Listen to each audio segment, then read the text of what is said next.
Welcome to the 2021 UNC Water and Health Conference, and thank you for joining our session towards the end of the first day. My name is Mwapasa. I'm representing the Water Institute at UNC, and I'm your room host for this session today. Before we get started, I've got a few announcements. Let me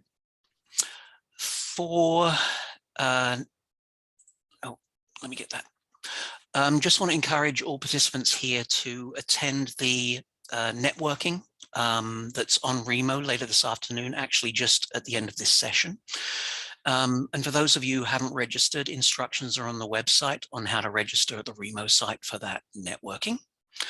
Also like to encourage all of our participants to join the late early show if you missed earlier sessions. That's presented by Dr. Mikala and Dr. Salzberg. Then we're encouraging all of our participants here to use the chat in Pathable, in your Pathable account rather than Zoom. The Zoom chat box will be disabled. That way we get to record everything. Presenters can put links in, you can put links in as well, and we have a permanent record of the session. And then what we've got is we have hopefully 5 presenters today with, 4 presenters today. And we're going to go in alphabetical order, just as a random sample we're doing. And we're going to start with Viviana Alban, who's looking at child exposure to zoonotic enteropaths in coastal Ecuador. Viviana, if I can hand over to you. Yeah. Hi, everyone. I'm Viviana Alman, and I'm a microbiology master's student in Universidad San Francisco de Quito in Ecuador. So I hope you can enjoy this poster presentation.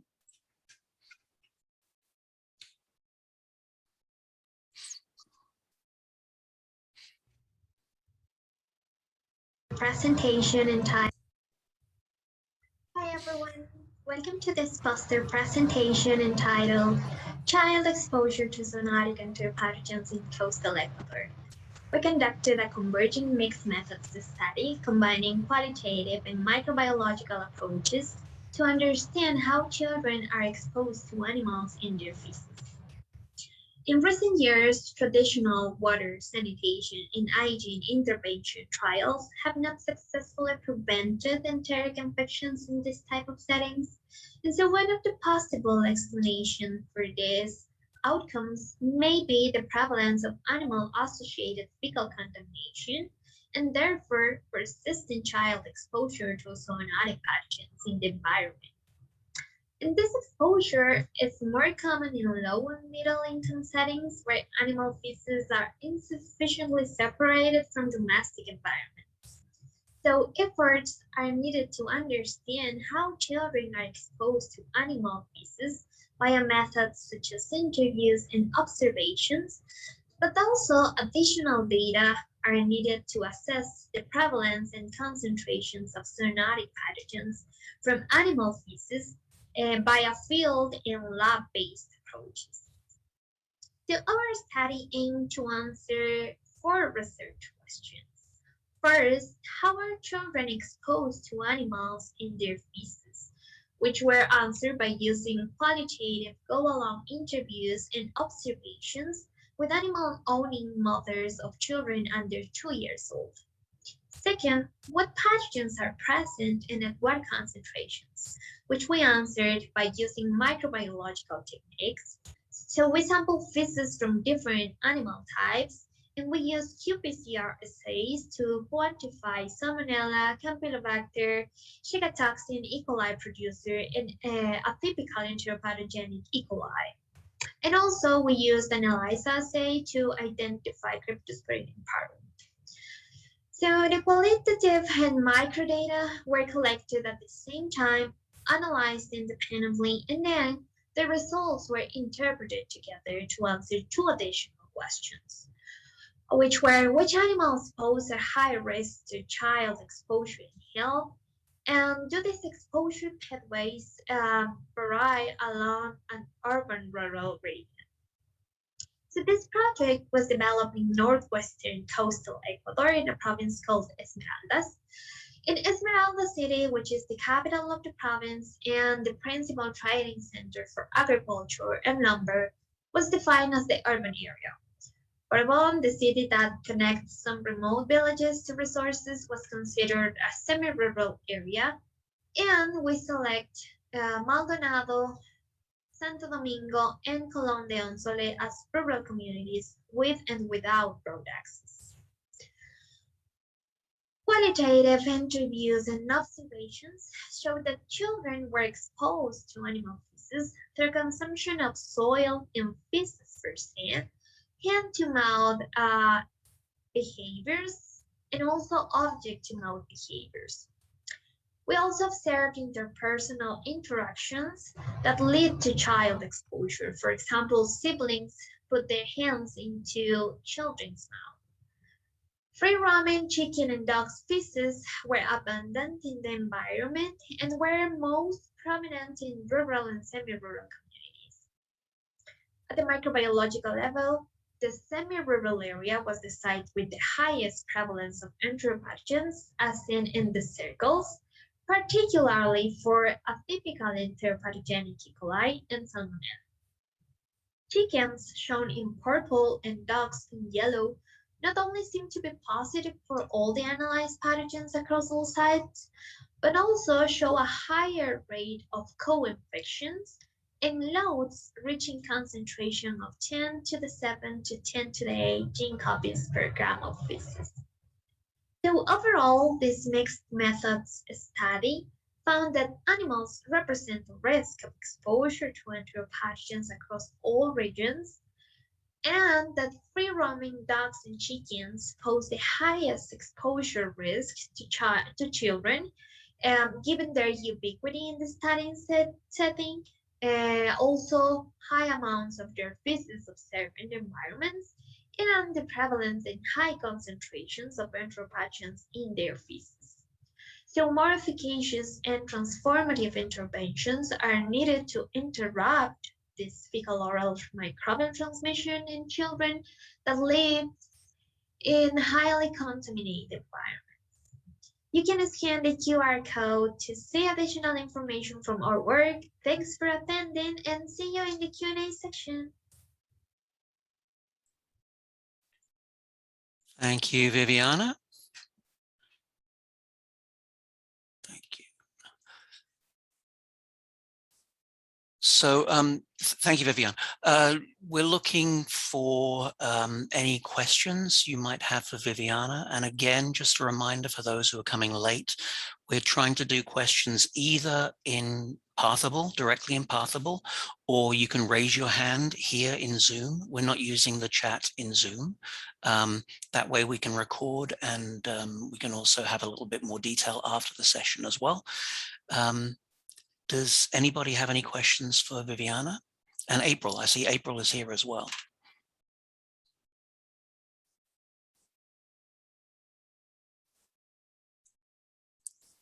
Let me see. Some people just getting in later. Just while we're waiting, Viviana, I'm not sure if April wants to add anything, but what are your current plans for future investigations? What does this lead you to? Okay, so this was just a pilot study for a sub-study of animal exposure. It is part of a larger project called ECOMIT. And so this was just developed to know what pathogens were in the study setting, and also to try to figure out how is animal ownership in that study setting, and also how are the perspectives of the ownership about the animals, and also the contact with children under 2 years old. So now we are going to phase 2 and phase 3 of this sub-study, and we are trying to do microbial source tracking to see if there is some fecal contamination from animals in the households that we are interested in. Lovely. Thank you. Question from Colleen Norton in the chat box asking, what's the best way to prevent exposure from dogs and chickens in these settings that isn't too expensive? Yeah, so we've been trying to see what can we do to prevent animal exposure, and so corralling this type of animals have been approved, but it's been shown that this strategy has not been working for so it is especially for chickens. For example, there are some studies that have been shown that corralling the types of animals doesn't reduce the contamination and the zoonotic enteropathogens that can be transmitted to children. But another strategies such as making some safe place for children to play would be a good strategy, and it's been proved in some trials, for example, the SHINE trial. And also we have to think about the animal care, the veterinarian care, that we can put like more attention to this. Excellent, thank you. Do we have, I think, time for one more question, if anybody wants to add anything to that?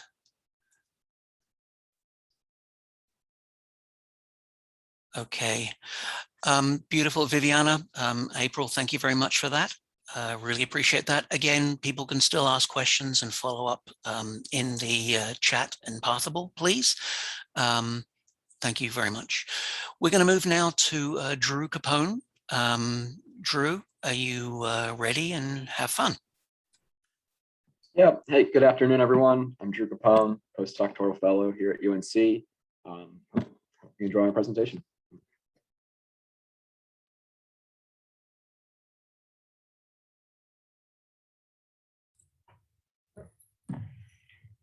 Good afternoon, everyone. My name is Drew Capone. I'm a postdoctoral research fellow here at UNC Chapel Hill.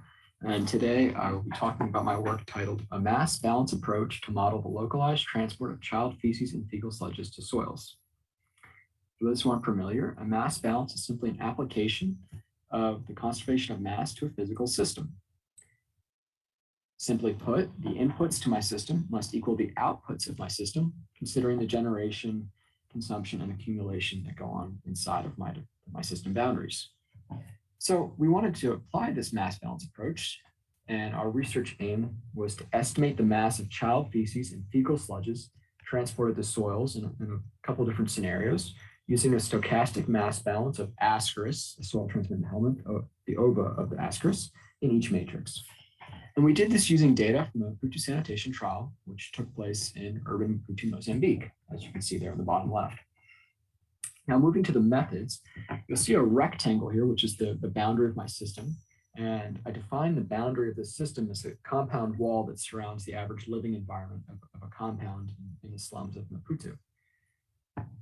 And considering our system boundary, the inputs to the system are child feces and fecal sludges. So child feces may come from child open defecation. It could come from diapers or improperly cleaned child potties. Fecal sludge may be emptied from a pit latrine or septic tank and may be transported to the soil when it's accidentally dropped or spilled. It could leak from one of these systems, or it could also come out during a flooding event. And once the Ascaris ova in feces or fecal sludges has been transported to the soil in the system, it will be there in the soil, and then we modeled that it dies over time based on a first order reaction. So Ascaris ova are incredibly persistent and can persist for years in the environment, but we did model the death or die off of these ova over time using our first order reaction. Further, we assume that the output of this system is zero. Assume that all the soil that contains these Ascaris ova remains in the living environment and is not being transported out by any mechanism. And then to generate our estimates, we had to assume steady state in soil. So what that means is for child feces, we assumed that the die-off of ova per day is equal to the amount of ova being introduced into soil from child feces each day. So we assumed a daily steady state for child feces. Whereas for fecal sludges, we assume that the annual or yearly die-off of ova in soil is equal to all of the ova that are transported from, say, a pit emptying event once per year on the final day of the year. And we were able to determine the concentration of these ova in our matrices using microscopy. So for some of these, we had to develop some new methods, or we used existing methods. And we estimated viability based on morphology because a lot of these samples were frozen and we weren't able to perform traditional viability estimates. Now moving to the results, you'll see the y-axis of my figure there is the log 10 transformed presumptively viable Ascaris ova per gram. And as expected, there's a strong gradient. So the highest concentration of these Ascaris ova were found in stool, followed by fecal sludge, and then finally soil. When we applied these values to our stochastic mass balance approach, you can see the results here in the bottom right. And as you'll notice across the different percentiles that there is a lot of variability in these estimates.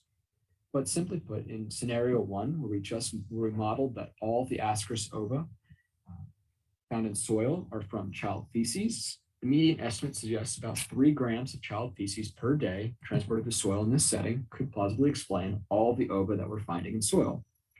If all of the ova in soil are coming from fecal sludge, our model suggests that on average, it would take about 20,000 grams or 20 kilograms to account for all of the ova that we're finding in soil. And finally, we modeled a scenario where both of these things were happening and the estimates were slightly lower. And with that, I'll take any questions. Thanks. Lovely. Thank you, Drew. Once again, open the floor up to questions, particularly in Pathable, please, or feel free to raise your hand. While we're doing that, Dan, I mean, similar question. What's the sort of continuation of this study? What are you looking at next? And maybe a comparative study in other settings? Yeah, there's a variety of things you can do with this approach. One, we're still iterating and refining and thinking about how to best model or how to create this model using our inputs. And you can use this one to, thinking back to the Viviana's presentation, we could model different inputs to our system based on human feces or animal feces using ova that are specific to humans or animals. So that's one way. If you wanted to estimate loading based on dogs versus chickens versus humans, you could use this approach to do that. Brilliant. I see Aaron has a question. Please go ahead. Oh, great. You let me turn my mic off. Perfect. Hey, Drew, how are you?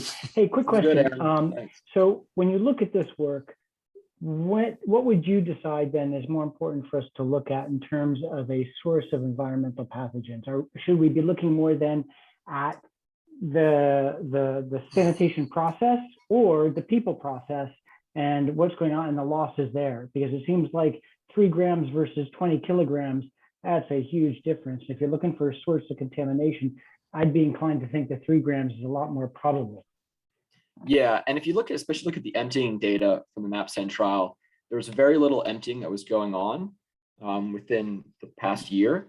So the emptying data suggests a substantial portion of these ova and likely other enteric pathogens that we're detecting in soil are coming from child feces. And what the model suggests is that, yeah, a very small amount of child feces each day, that's all it takes to contaminate the soils to the level that we're finding, or even just a moderate amount of fecal sludge that's leaving these systems during emptying or flooding on a very infrequent basis could also explain that. So to me, it just demonstrates that we need incredibly high adherence to sufficiently reduce the transmission of these pathogens through the environment that are causing repeated enteric infections in children. Well, in adherence among a population group that it's very difficult to get to adhere, yes, right? Yeah. And yeah, even if you did use diaper practices and things like that, you'd be still dumping feces back into the environment in ways that are probably not suitable. Yeah, and I love Valerie's presentation earlier today for those who saw on using kind of mats for children to promote latrine use. And I think one of the things that this data complements hers so well in showing that the earlier we can get children to use latrines and defecate directly into that latrine, the better, because all it takes is 1% more or less of child feces to be transported into the environment to explain all this contamination that we're seeing in soils. Thanks, Drew. It's quite incredible, isn't it? It'd be really nice to see that in a very simplistic way, and discussing that with local communities, at what an incredible difference that can make. Drew, we got another question from Colleen Norton. Great research, glad you're looking into this. What are some of the limitations of this approach that you're taking? Yeah, that's a great question. So this is a unique setting that the system boundaries are very well defined. There was no pigs in this setting, so there was no chance that these Ascaris ova were coming from a zoonotic source. Like I said, we had to kind of presume viability, which is one of the big limitations of this approach. We weren't able to incubate these ova for 4 weeks and then kind of use the normative standards for measuring viability. But I think Ascaris, or the reason we chose Ascaris here, and we didn't say use culture E. coli or use qPCR, is that Ascaris is countable. Whereas if we had cultured E. coli, there was a chance that the fecal indicator bacteria might become naturalized in soil. Or if we had used PCR, then that signal might have been, its viability is unclear. Whereas Ascaris is a countable unit, and using microscopy, it's easy to enumerate and basically just count in all these different matrices, and it works very well as an input to our mass balance. It'd be interesting to compare that with in areas where they are farming pigs. Yeah. Brilliant. No more questions for now. That's unfortunately time up now, Drew. Thank you very much for that research. Joe, yeah, Joe's not around. Thank you very much. We're going to move on now let me just check, to Taonga Mwapasa for her presentation. And thank you very much. Over to you. All right. Hello, everyone. This is Taonga Mwapasa, a research assistant at the Wastewater Center here at Malawi University of Business and Applied Sciences. Enjoy the presentation.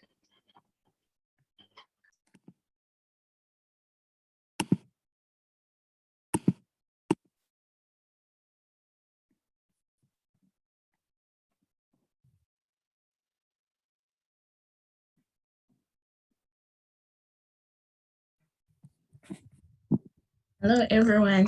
Thank you for taking your time to join this presentation today. I am Taonga Mwapasa, and I'll take you through our study, which was a community exposure assessment to antimicrobial resistance. And this is a case study of Malawi.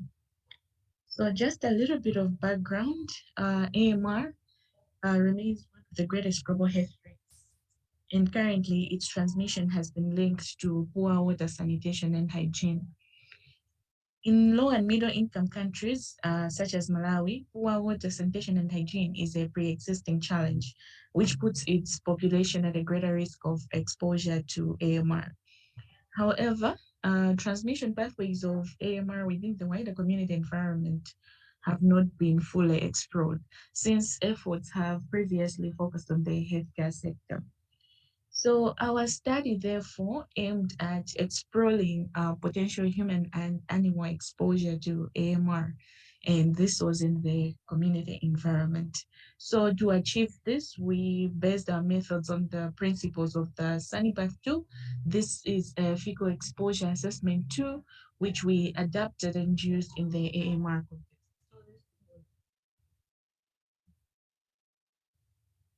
We carried out our study for 8 months. That's from September 2020 to April 2021. And it was conducted in 3 study sites. So these 3 study sites represented the urban, peri-urban, and rural community environments. In the first stage of the study, we conducted a preliminary assessment. In this, we had in-depth interviews with 9 community leaders. So this was done to understand the contributing practices to environmental contamination and exposure. And this was our first specific objective. And moving on from the interviews, we moved to the second stage of the study, which was where we conducted the transit work on the 3 study sites. So this was done to identify potential transmission pathways of AMR. Now, in the SANIPATH tool that we adapted, it already contains a list of potential transmission pathways. So these were identified in various countries, and this is during the previous studies that they had. So what was happening was that as we were going through the communities during the transit talks, we were looking out for transmission pathways from the list that apply in our study sites. So for them to apply in our study sites, they also had to show evidence of risk to either people or animals for them to be included as a transmission pathway of interest. So once we identify the pathway, we collected samples from these transmission pathways, and these samples were captured in ESBL chromagamidia. So this was done to identify our target bacteria, which were ESBL E. coli and ESBL Klebsiella. So these samples were collected from 40 sampling points from each study site. So we had a total of about 120 samples per month. So sample collection was repeated every month for the 8 months.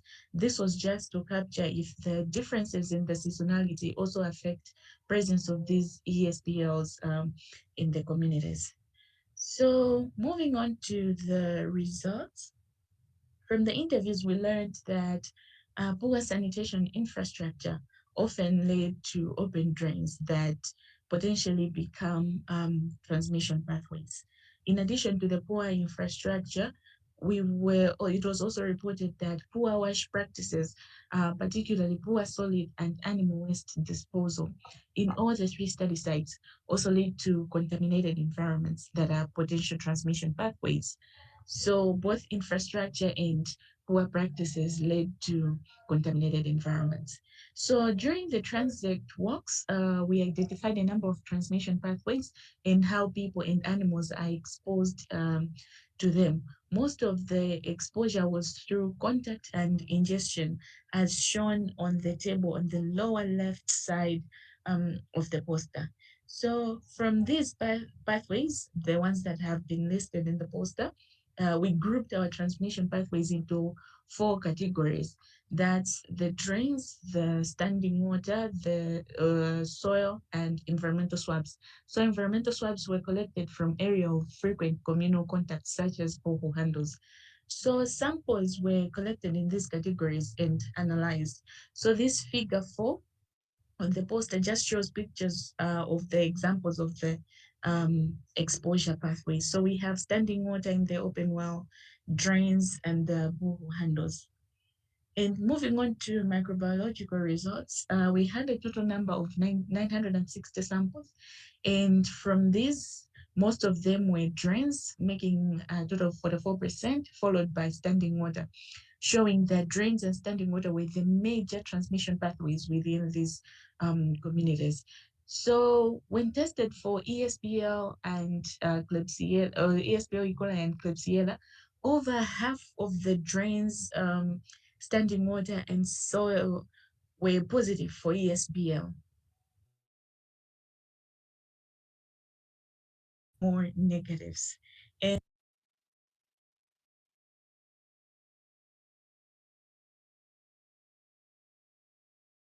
in terms of locations, as seen in figure 7, the urban Dirandi had the most ESBL presence, with up to 68% of the transmission pathways being positive for either ESBL E. coli and Klebsiella. However, E. coli was the highest recorded bacteria, especially in the urban and also in the rural. So apart from the urban, the peri-urban was the second with the positivity. And lastly, it was the rural. The rural had a lower positivity rate compared to the urban and peri-urban. So as seen in figure 8, comparing the months in which we collected our samples, we can see that ESBLs were significantly present in the different months, which shows a persistence of these ESBL bacteria throughout both wet and dry seasons. Now, this just signifies that a continued and an ongoing risk within the broader environment that both people and animals are living in. Now, this brings us to our conclusion, where we see that transmission pathways in the broader environment are posing a greater risk of AMR transmission. So it is important for communities to improve the environmental waste sanitation and hygiene conditions if we are to prevent the transmission of these resistance bacteria. I've come to the end of my presentation. Thank you for joining. And this study was carried out by Liverpool School of Tropical Medicine in collaboration with University of Strathclyde, the Wastewater Center in Malawi, and the Malawi Liverpool Wellcome Trust. Thank you once again. Excellent. Thank you, Taonga. Perfect on time as well. Just checking questions. Any questions for our presenter? I think it's interesting the pathogen targets we look at for determining health outcomes, different approaches that we've had in the three different presenters. Taonga, any thoughts about how you're going to expand this and or look for comparative studies elsewhere?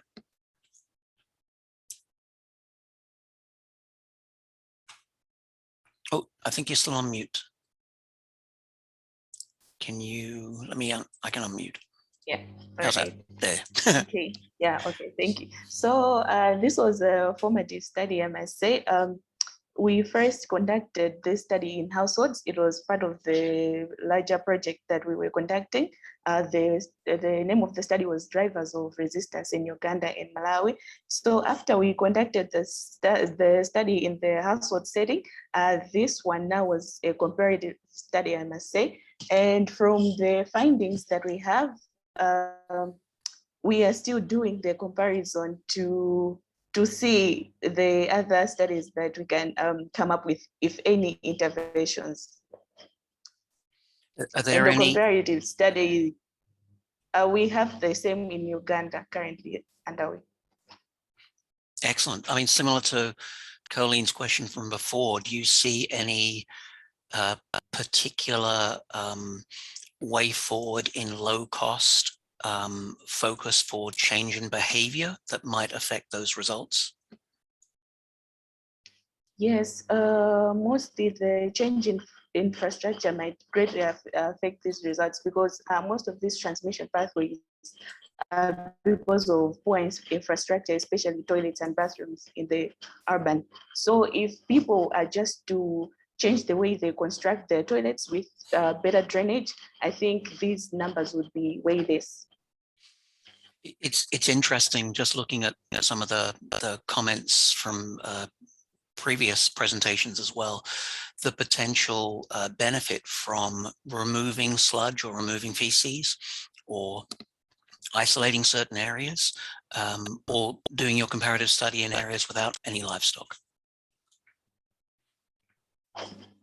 Can you come again on that one? In the chat, April and Colleen talking from a previous, from one of the previous presentations about the benefits of fecal removal, of making sure that there is cleanup in some form after. Yes. Are there any further questions? Taonga, I thank you very much for your presentation. If there's any more comments or questions, suggestions, please add them to the Pathable chat so we can carry on with that later.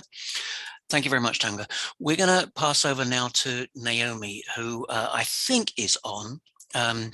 She was messaging earlier from Kenya that she has really low connectivity. So Naomi, I think what we'll try and do is we'll share your presentation now and hope to get you on at the end of that presentation for a Q&A. I hope that's acceptable. So let's go ahead. Thank you. Oh, you are there, Naomi. Thank you. Okay, well, let's go ahead and play and hope to hear from you straight afterwards. Thank you.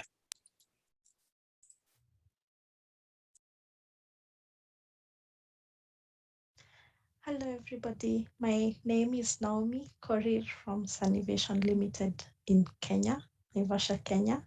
So thank you so much for joining me today, and welcome to my poster presentation.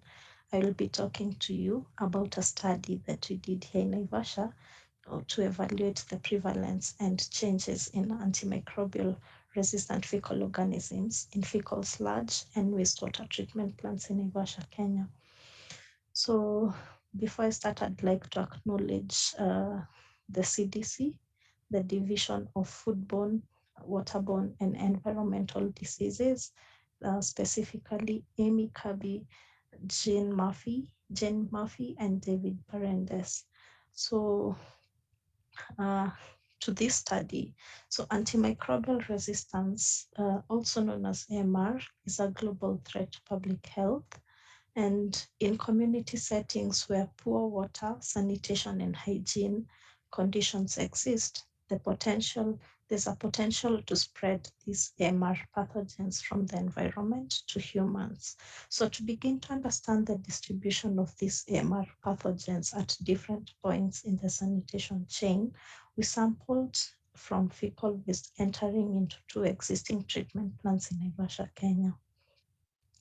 The first treatment plant is a wastewater treatment plant. So this wastewater treatment plant was designed for seaward sanitation, but it also receives non-seaward sanitation. So this is sludge that comes in exhauster trucks from pit latrines and septic tanks. At this wastewater treatment plant, samples of fecal waste discharging from the trucks entering the facilities, and we call that an influent sample. And then at this point, where the treated fecal sludge is discharged to the environment, we collected 11 samples, which we called effluent.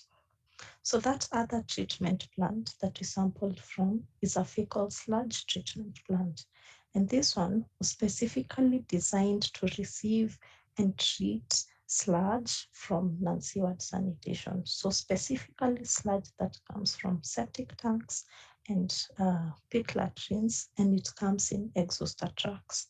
So in this fecal sludge treatment plant, we sampled 10 times from 3 points.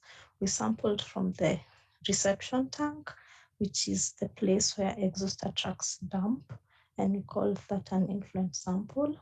And then we also sampled at a step where dewatering takes place. So this is a step where liquids are separated from solids. And the liquid that comes off, we collected and termed it effluent. And then the solids that are recovered from the dewatering step, we also collected samples and termed them biosolids. So these biosolids would then be treated and then reused as fuel. All right, so we collected all these samples and then tested them for extended spectrum beta-lactamase producing E. coli, otherwise called as ESBL E. coli, which we then compared to that of the total E. coli in each sample. So ESBL E. coli is both an AMR pathogen of public health interest and also an indicator that the WHO uses to assess AMR in the environment. So going to the results, the influent entering the WWTP had 6 log ESBL E. coli per 100 ml of sample, while the effluent had about 4.7 log 10, or more than 50,000 ESBL E. coli per 100 ml. And ESBL E. coli made up to 23% of all E. coli in effluent and about 13% of all E. coli in effluent. Influent entering the FSTP had about 5 log 10 ESBL E. coli per 100 ml of sample, while effluent had about 4.1 log 10 ESBL per 100 ml of sample. And ESBL E. coli made up of about 6% of all the E. coli in the influent and 7% of all the E. coli in the effluent. And none of the samples that we called biosolids the ones that we took from this step that would otherwise be treated and reused as fuel. So none of these samples had ESBL E. coli detectable above 4 log 10 per 100 mils. So here,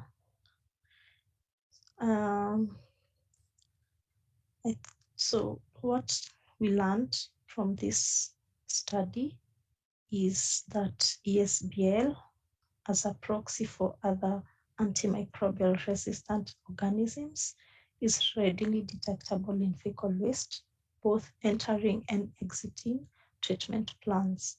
So these findings imply further that both the community prevalence may be high and the environmental discharge may also be high.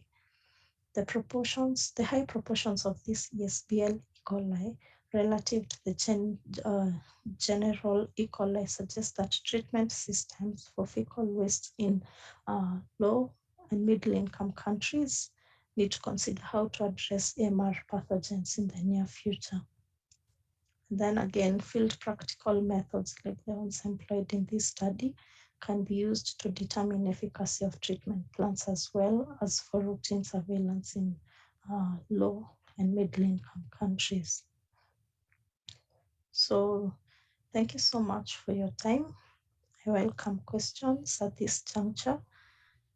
Thank you so much for listening.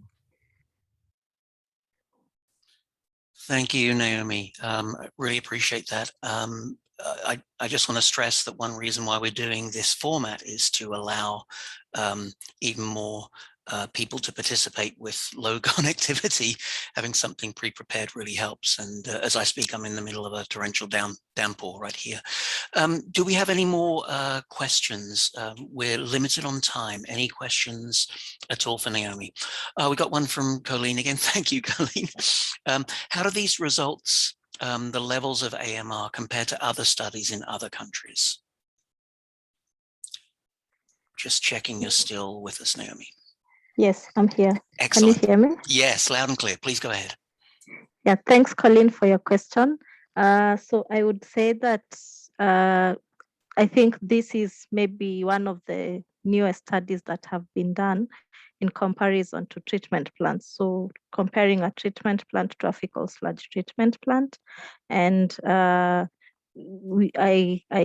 can't speak of other countries, but I think like this is a baseline that we are basing off even for ourselves, because we plan on building on this study, because the fecal sludge treatment plant in question here is a pilot. So we sort of needed to do a baseline to be able to understand better once a full-scale fecal sludge treatment plant is built, because of lack of such comparative studies between fecal sludge treatment plants and wastewater treatment plants. Brilliant. Colleen, you're asking a lot of questions, which I love. Would you like to ask this one yourself? Please, go ahead. Oh, sure. Yeah, sorry to ask so many questions. No, I love it. Really enjoy, please. really enjoy the presenters. Yeah, anyway, I was just asking, since I'm not, you said the levels were high, I'm not as familiar with what we should expect. Should we expect 0% of these AMR E. coli?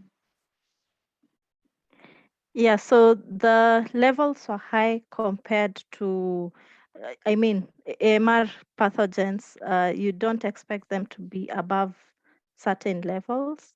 So I can't quite like recall the levels, but we were doing some proxies based on the WHO allowable limits.